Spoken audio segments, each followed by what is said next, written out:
Bonjour, alors bienvenue ce soir autour de cette conversation secrète d'exception. D'abord autour d'une grande artiste, Niki de Saint-Phal, dont vous pouvez depuis quelques jours admirer les œuvres dans les rues de Saint-Tropez. Et puis parce que je reçois deux invités magnifiques, si je puis dire. Frédéric Mitterrand, ministre de la Culture, directeur... Oui, ex-ministre de la Culture de 2009 à 2012, directeur de la Villa Médicis, auteur de nombreux ouvrages, une vingtaine pratiquement, dont le dernier, Mes regrets sont des remords, donne la part belle encore des souvenirs ou de jeunesse ou d'enfance.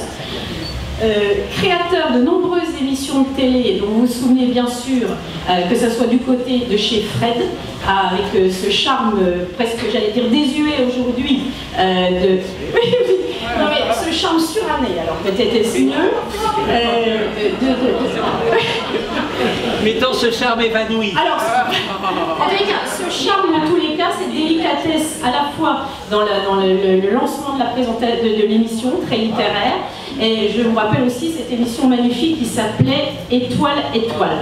Donc Frédéric, nombreux ouvrages, un grand engagement dans la culture, partagé par votre famille, dont sont présents ici Jean-Gabriel et Édouard, qui s'occupent d'un magnifique parc de sculpture au Muy de 10 hectares qu'ils ont créé en 2015. Second invité, la ravissante Bloom Cardenas, qui n'est autre que la petite fille de Niki, et qui porte son œuvre tant sur le plan moral que sur le plan affectif. D'ailleurs, depuis la maison, quand elle est en France, de cette grand-mère qui lui a laissé cette fameuse maison dans la région parisienne. Alors cette soirée va se dérouler en deux temps. D'abord, évidemment, j'allais dire Monsieur le ministre, puisqu'on peut encore parler du ministre, le titre est pour la vie, si je crois, a eu de par ses fonctions toute l'expertise. C'est comme quand Stéphane Bern dit Votre Altesse Royale. Enfin, ça fait plaisir à la personne qui le dit, mais la personne qui le reçoit s'en fiche en fait. Bon, en tous les cas, ça vous a donné une expertise et une vision de cet artiste et de cette œuvre dont vous allez nous parler. En j'espère revenant sur ce qui est l'objet de cette conversation secrète aussi et qui est au cœur de vos deux œuvres, l'enfance.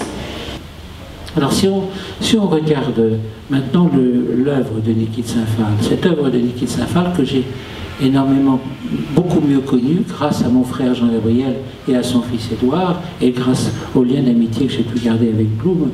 Alors ce qui me frappe, c'est qu'elle, dans un livre qu'elle a écrit, qui s'appelle Traces, que j'ai là d'ailleurs, qui est un livre maintenant très rare et qui est un très beau livre.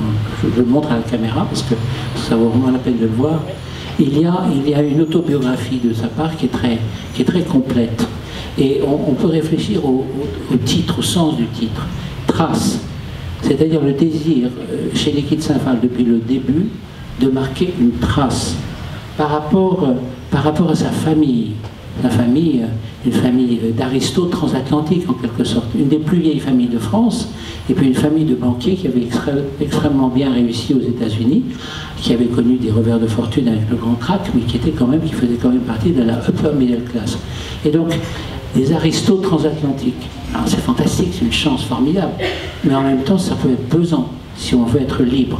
Or, l'enfant Niki voulait être libre. Par rapport à son père et par rapport à sa mère. Sa mère était certainement une femme merveilleuse pour qui elle portait une affection considérable. Elle a adoré sa mère, et dans Traces, sa mère est partout présente, avec des photos très belles. La mère était d'une grande beauté. Mais en même temps, sa mère avait un souci de perfection traditionnelle.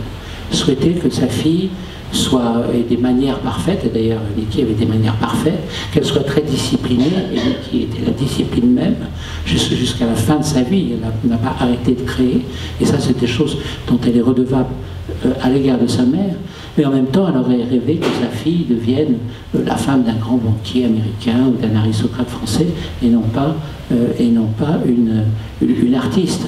À tel point qu'au début d'ailleurs de la relation de Niki avec Jean Tinguely, elle avait beaucoup de réticence à recevoir Jean Tinguely, ce fils d'ouvrier suisse qui avait apparemment l'air mal dégrossi. En fait, il était extraordinairement bien dégrossi, un charme fou, et jusqu'au moment où elle a compris que Jean Tinguely, la mère a compris que Jean Tinguely était un génie et qu'en vérité c'était très bien pour sa fille. Mais pendant un certain temps, elle avait donc comme ça un peu des réflexes de classe. Quant à son père, eh bien, le père de Niki l'adorait, mais évidemment, il y a eu dans leur vie, à tous les deux, un certain nombre d'épisodes extrêmement douloureux qui ont compliqué cette relation. Relation d'admiration, relation d'amour, et puis aussi une relation à laquelle il fallait échapper. Et puis il y a eu un désir aussi de marquer sa trace en échappant à son environnement. Niki, comme vous l'avez vu, et comme vous le verrez encore, était extraordinairement belle. Et jeune fille de la upper class américaine ou de la upper class française, elle s'est retrouvée assez naturellement comme grand mannequin en couverture de Vogue, de Elle, de tous les plus grands journaux. Elle a fait ça pendant 2 ans. Et elle était magnifique à voir. Elle portait les toilettes des grands couturiers d'une manière extraordinaire. Et en même temps, c'est pas du tout ce qu'elle voulait. Et elle a eu le sentiment de se retrouver là dans une impasse. D'où la nécessité de rompre aussi avec cet environnement. Et donc, à partir du moment où il fallait rompre avec cet environnement, il fallait saisir l'époque et puis en même temps se mettre en une sorte d'état d'insurrection, de rébellion. Alors saisir l'époque, quand on pense à l'époque, l'époque de 68, quand on pense à l'époque des Black Panthers aux États-Unis, toujours cette chose de la France et de l'Amérique, on voyait bien partout des signes d'insurrection. Et en même temps, la générosité ou le cœur de Niki, ou son désir de n'être récupéré par personne, font qu'elle utilisait la violence, mais elle l'intégrait, elle l'insérait, et qu'au fond, si on devait caractériser l'œuvre de Niki de Saint-Phal, on dirait que c'est l'œuvre d'une insurrection joyeuse.